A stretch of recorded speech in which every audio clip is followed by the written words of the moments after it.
Hello my viewers, welcome back to my channel. Last video में हमने प्राचीन Bharat and किया। ठीक है, उसके सारे जितने भी टॉपिक्स थे, सब टॉपिक्स थे, सब हमने कंप्लीट कर लिया लास्ट वीडियो में। और प्राचीन भारत के बहुत सारे वीडियोस मैंने बना रखे हैं जो प्लेलिस्ट में है, आप जाके चेकआउट कर सकते हो। और आज हम इस वीडियो में शुरू करेंगे मध्यकालीन भारत। ठीक है, मेडिएवल हिस्ट्री और मेडिएवल इंडिया। तो आज हम यहाँ से स्टार्ट करेंगे और देखेंगे कि क्या है इसमें, क्या पढ़ना है हमें। ओके। तो अगर मेरी वीडियो पे नए हो, चैनल पे नए हो, तो चैनल को सब्सक्राइब कर लीजिएगा। और अगर आपको पीडीएफ चाहिए तो कमेंट कीजिएगा। पीडीएफ के लिए आपको फ्री पीडीएफ अवेलेबल हो जाएगी। और वीडियोस पसंद आ रही हो तो प्लीज़ लाइक कर दे, उससे जितना हो सके शेयर करें ताकि और भी एस्पिरेंट्स को हेल्प मिल सके। चलिए शुरू करते हैं। मध्यकालीन भारत। भारत पर अरबों का आक्रमण। मोहम्मद बिन कासिम के नेतृत्व में अरबों ने भारत पर पहला सफल आक्रमण किया। अरबों ने सिंध पर 712 ईस्वी में विजय पाई थी। अरब आक्रमण के समय सिंध पर दाहिर का शासन था। भारत पर अरब वासियों के आक्रमण का मुख्य उद्देश्य धन दौलत लूटना तथा इस्लाम धर्म का प्रचार करना था। फिर है मध्यकालीन भारत में, देखिए महमूद गजनी के बारे में पढ़ेंगे। महमूद गजनी 932 ईस्वी में अलप्तगीन नामक एक तुर्क सरदार गजनी साम्राज्य की स्थापना की, जिसकी राजधानी गजनी थी। अलप्तगीन की मृत्यु के पश्चात कुछ समय तक गजनी में पीरितकीन ने शासन किया। इसी के शासनकाल में सर्वप्रथम भारत पर आक्रमण किया गया। प्रथम तुर्क आक्रमण के समय पंजाब में शाही वंश का शासक जयपाल शासन कर रहा था। अलप्तकीन का गुलाम तथा दामाद शुबुक्तकीन 977 ईस्वी में गजनी की गद्दी पर बैठा। महमूद गजनी शुबुद्दीन का पुत्र था। ठीक है, इससे भी क्वेश्चन उठ के आ सकता है कि महमूद गजनी किसका पुत्र था ना, तो शुबुद्दीन का, जिसका जन्म कब हुआ था? 1 नवंबर 971 ईस्वी में ना। महमूद गजनी का जन्म कब हुआ था? 1 नवंबर 971 में। अपने पिता के काल में महमूद गजनी खुरासान का शासक था। महमूद गजनी 27 वर्ष की अवस्था में 998 ईस्वी में गद्दी पर बैठा। बगदाद का खलीफा अल आदिर बिल्ला ने महमूद गजनी के पद को मान्यता प्रदान करते हुए उसे यमीन उद दौला तथा यमीन उल मिल्लाह की उपाधि दी। तो महमूद गजनी को क्या क्या उपाधि मिली थी, अब देख सकते हो, यमीन उद दौला और यमीन उल मिल्ला। महमूद गजनी ने भारत पर 17 बार आक्रमण किया। महमूद के भारतीय आक्रमण का वास्तविक उद्देश्य धन की प्राप्ति था। महमूद गजनी एक मूर्ति भंजक आक्रमणकारी था। महमूद गजनी ने भारत पर प्रथम आक्रमण 1000 ईस्वी में किया था तथा पेशावर के कुछ भागों पर अधिकार करके वह अपने देश लौट गया। महमूद गजनी ने 1001 में शाही राजा जयपाल के विरुद्ध आक्रमण किया था, जिसमें जयपाल की पराजय हुई थी।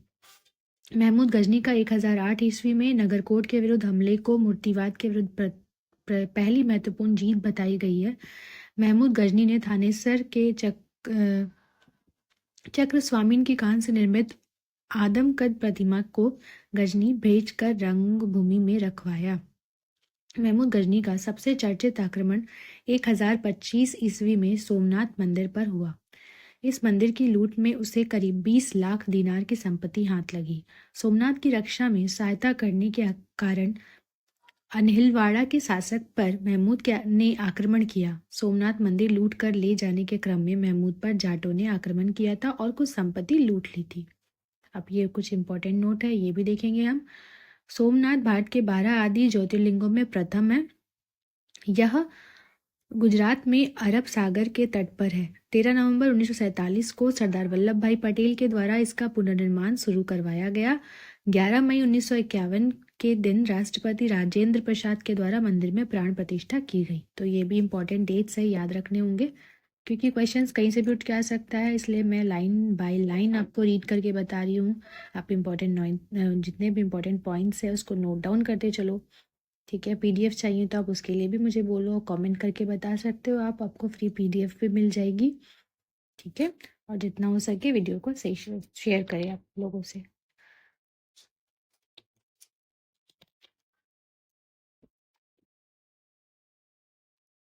महमूद गजनी का अंतिम भारतीय आक्रमण 1027 ईस्वी में जाटों के विरुद्ध था। महमूद गजनी की मृत्यु कब हुई थी, देखिए ये भी इंपॉर्टेंट है, उसकी मृत्यु 1030 में हो गई थी।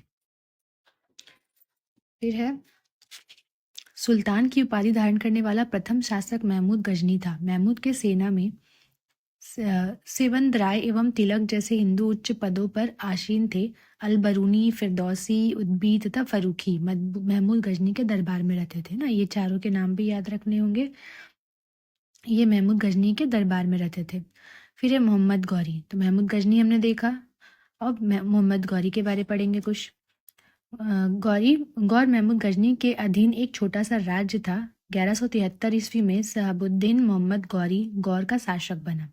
ठीक है, गौर एक शहर था जिसका शासक बना था शहाबुद्दीन मोहम्मद गौरी। इसने भारत पर पहला आक्रमण कब किया? 1175 में मुल्तान के विरुद्ध किया था। मोहम्मद गौरी का दूसरा आक्रमण कब हुआ था? देखिए, पहला आक्रमण 1175, दूसरा आक्रमण 1178 में हुआ था पाटन गुजरात पर ना। यहाँ का शासक भीम द्वितीय ने गौरी को बुरी तरह से परास्त किया था। तो वहां पे दूसरी वाले आक्रमण में जो गौरी है, मोहम्मद गौरी है, वह हार गया था। किससे?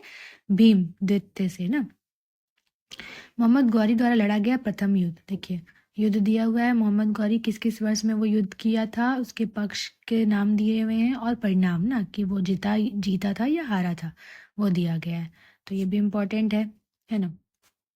प्रथम युद्ध आपका 1191 में, द्वितीय युद्ध 92 में, और तृतीय हो गया आपका तृतीय नहीं सॉरी तराइन का प्रथम युद्ध 1191 में, तराइन का द्वितीय युद्ध 92 में, चंदावर का युद्ध 94 में, है ना। उसके पक्ष भी दिए गए हैं, गौरी और पृथ्वीराज किसके किसके बीच हुआ था वो भी दिया है, और परिणाम जीतने वाला कौन था या हारा कौन था। तो ये भी इम्पोर्टेंट नोट है, देख सकते हो इसको ना। मोहम्मद गौरी भारत के विजित प्रदेशों पर शासन का भार अपने गुलाम सेनापतियों को सौंपते हुए गजनी लौट गया। मोहम्मद गौरी की हत्या 15 मार्च 1206 ईस्वी को कर दी गई थी। ठीक है, उसकी हत्या कब हुई थी? 15 मार्च 1206। तो ये सारे इंपॉर्टेंट डेट्स है हिस्ट्री में, डेट्स ही तो याद करने पड़ते हैं काफ़ी, जो बहुत मुश्किल होता है। बिना नोट डाउन किए काम नहीं चलने वाला है, इसलिए प्लीज़ नोट डाउन करते चलो सो दैट आप फर्दर इसे रिवाइज कर सको एग्जाम्स के लिए। ओके, चलिए अगला देखेंगे हम सल्तनत काल, गुलाम वंश, जिसमें पहला देखेंगे गुलाम वंश। गुलाम वंश की स्थापना 1206 में कुतुबुद्दीन ऐबक ने किया था। वह गौरी का गुलाम था। ठीक है, कुतुबुद्दीन ऐबक जो है वो किसका गुलाम था? मोहम्मद गौरी का। गुलामों को फारसी में बंदगो कहा जाता था तथा इन्हें सैनिक सेवा के लिए खरीदा जाता था। कुतुबुद्दीन ऐबक ने अपना राज्याभिषेक 24 जून 1206 को किया था। कुतुबुद्दीन ऐबक ने अपनी राजधानी लाहौर में बनाई थी। कुतुब मीनार की नींव कुतुबुद्दीन ऐबक ने डाली थी ना, ये भी इम्पोर्टेंट है। कुतुब मीनार की नींव किसने डाली थी? तो कुतुबुद्दीन ऐबक ने डाली थी। दिल्ली का कुवल इस्लाम मस्जिद एवं अजमेर का 2.5 दिन का झोपड़ा नामक मस्जिद का निर्माण ऐबक ने ही करवाया था ना, कुतुबुद्दीन ऐबक ने ही करवाया था ये दोनों मस्जिदों का निर्माण। कुतुबुद्दीन ऐबक को लाख बख्श भी कहा जाता था, है ना, लाखों का दान देने वाला, मतलब बहुत लाखों में वो दान किया करता था, तो उसे लाख बख्श भी कहा जाता था कुतुबुद्दीन ऐबक को। तो इस तरह से क्वेश्चन घुमा घुमा के इसमें से कुछ भी उठ के आ सकता है। तो ऑलमोस्ट सारे लाइंस इंपॉर्टेंट है हमारे लिए, इसलिए सब पढ़ना ज़रूरी है। कुछ एक आध ही हम स्किप कर सकते हैं, अदरवाइज हम पूरा रीड करते चले तो ज़्यादा बेटर होगा, और सारे पॉइंट्स को नोट डाउन करते जाइए। फिर ये मंगोल देख सकते हो। मंगोल चीन के उत्तर में गोबी के रेगिस्तान के निवासी थे। वह एक घूमने फिरने वाली अर्ध सभ्य जाति थी। ठीक है, मंगोल एक जाति थी जो घूम फिर के मतलब अपना जीविकोपार्जन करती थी तथा उनका मुख्य पेशा क्या था? घोड़ों और अन्य पशुओं का पालन करना था। वे बहुत गंदे रहते थे तथा सभी प्रकार का मांस खाते थे। उनमें स्त्री विषयक नैतिकता का सर्वथा अभाव था। यद्यपि माँ का सम्मान करते थे। वे विभिन्न कबीलों में बटे थे। उन्हें कबीलों में 1163 ईस्वी में तेमुजिन उर्फ चंगेज खां का जन्म हुआ, जिसे महान और श्रापित दोनों पुकारा गया ना। चंगेज खान जो है वो उन्हीं कबीलों से मतलब में उनका जन्म हुआ, और उनको क्या कहा गया? उन्हें महान भी कहा गया और श्रापित दोनों ही नाम से पुकारा गया। और इसका पिता कौन था? तो येशुगाई बहादुर था ना इसका पिता चंगेज खां का। तो ये भी इम्पोर्टेंट है ना। फिर है कुतुबुद्दीन के समय में कुतुबुद्दीन की केवल पहली मंजिल बन सकी। इल्तुतमिश कुतुब मीनार की केवल पहली मंजिल ही बन सकी थी जब कुतुबुद्दीन ऐबक था। तो इल्तुतमिश ने इसे 225 फीट ऊंची 4 मंजिल का बना दिया। फिरोज तुगलक के समय बिजली गिरने के कारण इसकी चौथी मंजिल नष्ट हो गई थी, जिसके कारण फिरोज ने इसमें 2 छोटी मंजिलें बनवा दी, जिससे इसमें 5 मंजिल हो गई और ऊंचाई 9 फीट बढ़कर 234 फीट हो गई। प्राचीन नालंदा विश्वविद्यालय को ध्वस्त करने वाला ऐबक का सहायक सेनानायक बख्तियार खिलजी था। ऐबक की मृत्यु 1210 ईस्वी में चौगान खेलते समय घोड़े से गिरकर हो गई थी। इसे लाहौर में दफनाया गया था ना। कुतुबुद्दीन ऐबक की मृत्यु कब हुई थी? तो 1210 में हुई थी, चौगान खेलते समय ना। चौगान एक गेम हुआ करता था, तो उस समय वो घोड़े से गिर गए थे, जिससे उनकी मृत्यु हो गई थी। फिर उन्हें कहाँ दफनाया गया था? तो लाहौर में दफनाया गया था। फिर ऐबक का उत्तराधिकारी आराम शाह हुआ, जिसने 8 महीनों तक शासन किया। आराम शाह की हत्या करके इल्तुतमिश 1211 ईस्वी में दिल्ली की गद्दी पर बैठा। इल्तुतमिश तुर्किस्तान का इलबरी तुर्क था, जो ऐबक का गुलाम एवं दामाद था। ऐबक की मृत्यु के समय वह बदायूं का गवर्नर था। इल्तुतमिश लाहौर से राजधानी को स्थानांतरित करके दिल्ली लाया। इसने हौज सुल्तानी का निर्माण दहली कोना के निकट करवाया था। इल्तुतमिश पहला शासक था जिसने 1229 में बगदाद के खलीफा के सुल्तान पद की वैधानिक स्वीकृति प्राप्त की। इल्तुतमिश की मृत्यु अप्रैल 1236 ईस्वी में हो गई थी। देखिए, जन्म और मृत्यु ये भी बहुत इंपॉर्टेंट डेट्स होते हैं, तो इनको तो बिल्कुल याद रखना होगा। तो देख सकते हो आप, चंगेज खान से बचने के लिए ख्वारिज्म के सम्राट जलालुद्दीन को इल्तुतमिश ने अपने यहाँ शरण नहीं दी थी। फिर इल्तुतमिश के बाद उसका पुत्र रुकुद्दीन फिरोज गद्दी पर बैठा। वह एक अयोग्य शासक था। इसके अल्पकालीन शासक पर उसकी माँ शाह तुर्कान छाई रही। शाह तुर्कान के अवांछित प्रभाव से परेशान होकर तुर्की अमीरों ने रुकनुद्दीन को हटाकर रजिया की सिंहासन पर आसीन किया। इस प्रकार रजिया बेगम प्रथम मुस्लिम महिला थी जिसने शासन की बागडोर संभाली, है ना। रजिया सुल्तान प्रथम मुस्लिम महिला थी जिसने अपने राज्य की बागडोर संभाली थी। रजिया ने पर्दा प्रथा का त्याग कर वह पुरुषों की तरह चोगा एवं कुलाह ना, चोगा हो गया आपका काबा और कुला हो गया टोपी पहनकर राजदरबार में खुले मुंह से जाने लगी। रजिया ने मलिक जमालुद्दीन याकूत को आमिर अखूर नियुक्त किया। गैर तुर्कों को सामंत बनाने के लिए रजिया के प्रयासों से तुर्की अमीर विरुद्ध हो गए और उसे बंदी बनाकर दिल्ली की गद्दी पर मुइजुद्दीन बकराम शाह को बैठा दिया। रजिया की शादी अल्तुनिया के साथ हुई। इससे शादी करने के बाद रजिया ने पुनः गद्दी प्राप्त करने का प्रयास किया, लेकिन वह असफल रही। रजिया की हत्या कब हुई? 13 अक्टूबर 1240 ईस्वी को डाकुओं के द्वारा कैथल के पास कर दी गई। बहराम शाह को बंदी बनाकर उसकी हत्या मई 1242 ईस्वी में कर दी गई। उसके बाद दिल्ली का सुल्तान अलाउद्दीन मसूद शाह बना। बलबन ने षड्यंत्र के द्वारा 1246 ईस्वी में अलाउद्दीन मसूद शाह को सुल्तान के पद से हटाकर नसीरुद्दीन महमूद को सुल्तान बना दिया। नसीरुद्दीन महमूद ऐसा सुल्तान था जो टोपी सीखकर अपना जीवन निर्वाह करता था। बलबन ने अपनी पुत्री का विवाह नसीरुद्दीन महमूद के साथ किया था। बलबन का वास्तविक नाम बहाउद्दीन था। वह इल्तुतमिश का गुलाम था। तुर्कान चिहलगानी का विनाश बलबन ने किया था। बलबन 1266 ईस्वी में गियासुद्दीन बलबन के नाम से दिल्ली की गद्दी पर बैठा। यह मंगोलों के आक्रमण से दिल्ली की रक्षा करने में सफल रहा। सोरी नामक नया नगर बलबन ने बसाया था। राज दरबार में सिजद एवं पैबोस प्रथा की शुरुआत बलबन ने ही की थी। बलबन ने फारसी रीति रिवाज पर आधारित नवरोज उत्सव को प्रारंभ किया। अपने विरोधियों के प्रति बलबन ने कठोर लौह एवं रक्त की नीति का पालन किया। फिर नसीरुद्दीन महमूद ने बलबन को उलुग खां की उपाधि प्रदान की। बलबन आखेट अभियान के बहाने अपनी सेना को लंबी दूरी तक कवायद कराकर दुरुस्त रखता था। बलबन के दरबार में फारसी के प्रसिद्ध कवि अमीर खुसरो एवं अमीर हसन रहते थे। गुलाम वंश का अंतिम शासक शुमुद्दीन कैमुश था। ठीक है, गुलाम वंश का अंतिम शासक कौन था? याद रखिएगा, शुमुद्दीन कैमुश। फिर है खिलजी वंश। तो देखिए, गुलाम वंश देखा हमने, अभी खिलजी वंश देखेंगे जो 1290 से 1320 ईस्वी तक रहा। और फिर आपका गुलाम वंश के शासन को समाप्त कर 13 जून 1290 ईस्वी को जलालुद्दीन फिरोज खिलजी ने खिलजी वंश की स्थापना की। ठीक है, देखिए इसकी स्थापना भी किसने की वो भी नाम याद रखने होंगे इसने, और कब हुई वो भी। इसने किलोखरी को अपनी राजधानी बनाया। जलालुद्दीन की हत्या 1296 ईस्वी में उसके भतीजा व दामाद अलाउद्दीन खिलजी के कड़ामणिकपुर में कर दी गई। 22 अक्टूबर 1296 में अलाउद्दीन दिल्ली का सुल्तान बना। अलाउद्दीन के बचपन का नाम अली तथा गुरशाम था।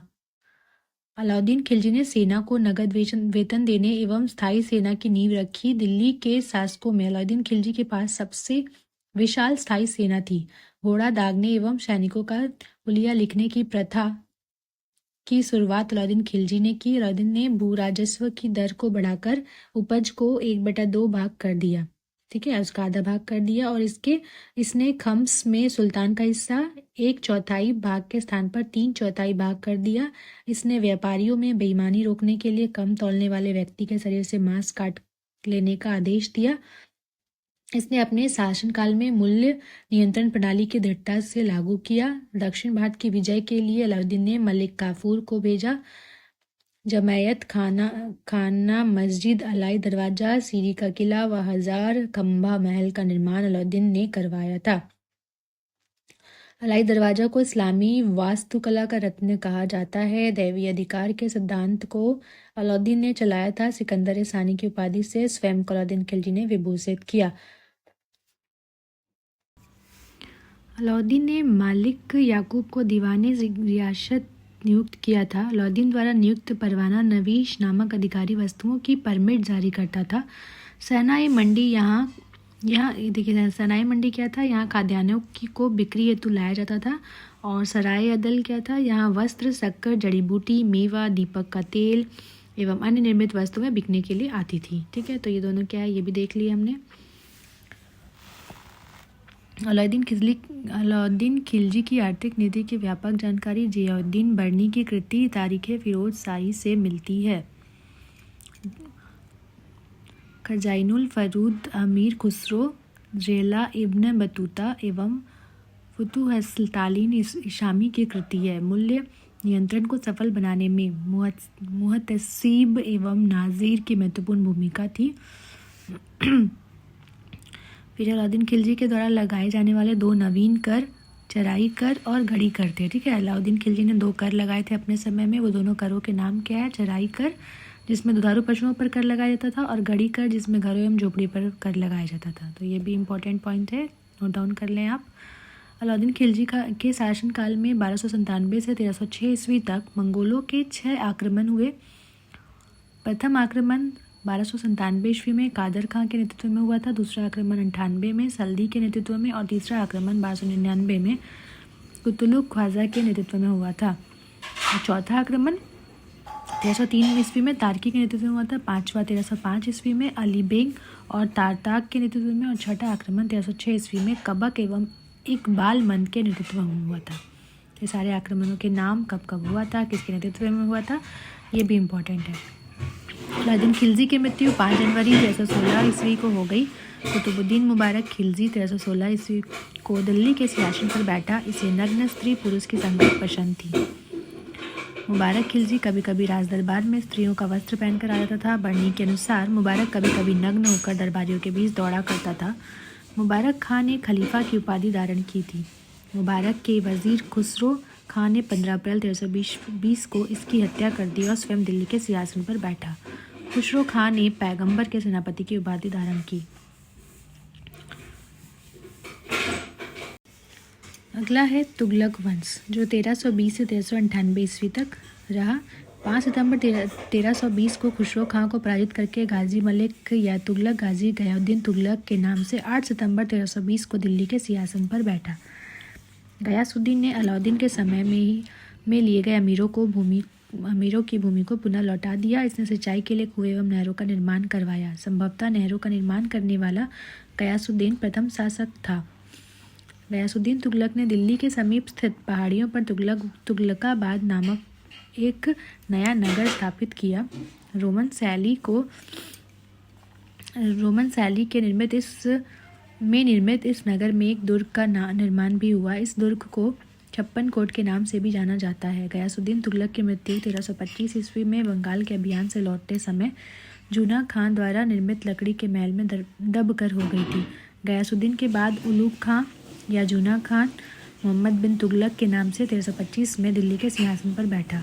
मध्यकालीन सभी सुल्तानों में मोहम्मद तुगलक सर्वाधिक शिक्षित, विद्वान एवं योग्य व्यक्ति था। मोहम्मद बिन तुगलक को अपनी सनक भरी योजनाओं, क्रूर कृत्यों एवं दूसरे के सुख दुख के प्रति उपेक्षा भाव रखने के कारण स्वप्नशील, पागल एवं रक्त पिपासु कहा गया। ठीक है, ये सारे नाम किनको दिए गए थे? मोहम्मद बिन तुगलक को।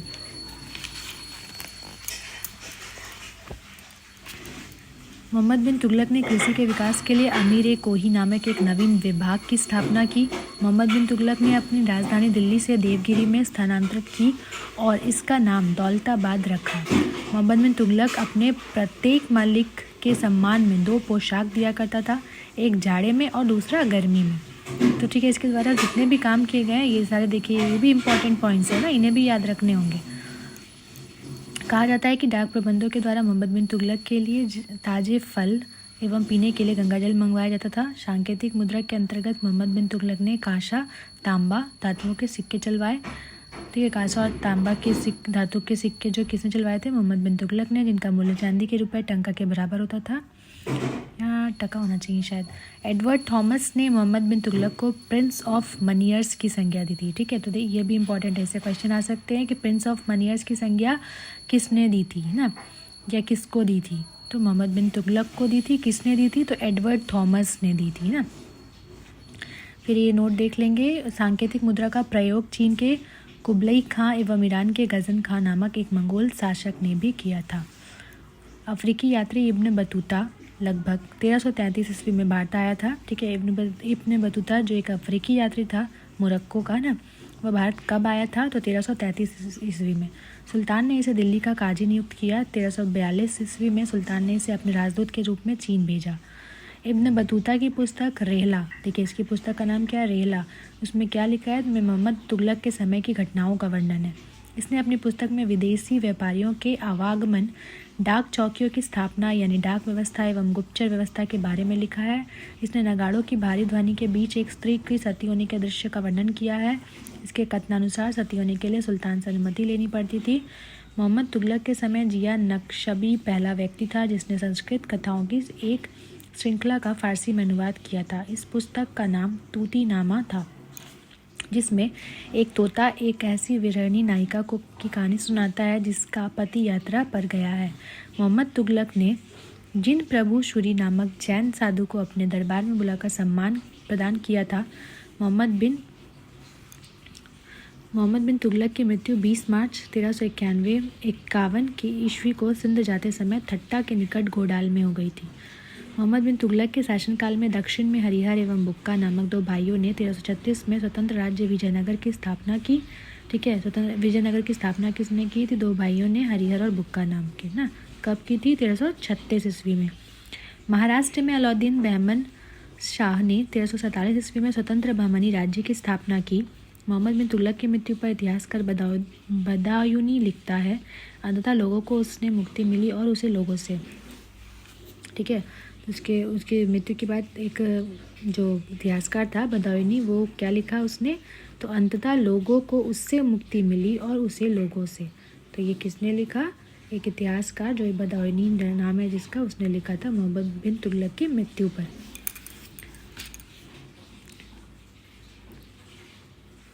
मोहम्मद बिन तुगलक शेख अलाउद्दीन का शिष्य था। वह सल्तनत का पहला शासक था जो अजमेर में शेख मोइनुद्दीन चिश्ती की दरगाह और बहराइच में सालार मशहूद गाजी के मकबरे में गया। मोहम्मद बिन तुगलक ने बदायूं में मीर मुल्ला मुल्लिम, दिल्ली में शेख निजामुद्दीन औलिया और मुल्तान में शेख रुकनुद्दीन, अजूधन में शेख मुल्तान आदि संतों की कब्र पर मकबरे बनवाए। फिरोज़ तुगलक का राज्याभिषेक थट्टा के नज़दीक 20 मार्च 1351 को हुआ। पुनः फिरोज का राज्याभिषेक दिल्ली में अगस्त 1351 को हुआ। खलीफा द्वारा इसे कासिम अमीर उल मोमिनीन की उपाधि दी गई। राजस्व व्यवस्था के अंतर्गत फिरोज ने अपने शासनकाल में 24 कष्टायक करों को समाप्त कर केवल 4 कर, खराज, खुम्स, जजिया एवं जकात को वसूल करने का आदेश दिया। फिरोज तुगलक ब्राह्मणों पर जजिया लागू करने वाला पहला मुसलमान शासक था। ठीक है, जो जजिया हुआ करता था वह लागू करने वाला पहला शासक कौन था? फिरोज। ठीक है, फिरोज़ तुगलक ने एक नया कर सिंचाई कर भी लगाया था, है ना। एक नया कर भी लगाया था उसने, जिसे सिंचाई कर कहते हैं, जो उपज का 1/10वां भाग था। फिरोज़ तुगलक ने 5 बड़ी नहरों का निर्माण करवाया। फिरोज़ तुगलक ने 300 नए नगरों की स्थापना की। इनमें से हिसार, फिरोज़ाबाद, फतेहपुर, जौनपुर, फिरोज़पुर ये सारे प्रमुख हैं ना। टोटल उसने कुल उसने 300 नए नगरों की स्थापना की थी ना फिरोज़ तुगलक ने, जिसमें से ये 4 प्रमुख हैं।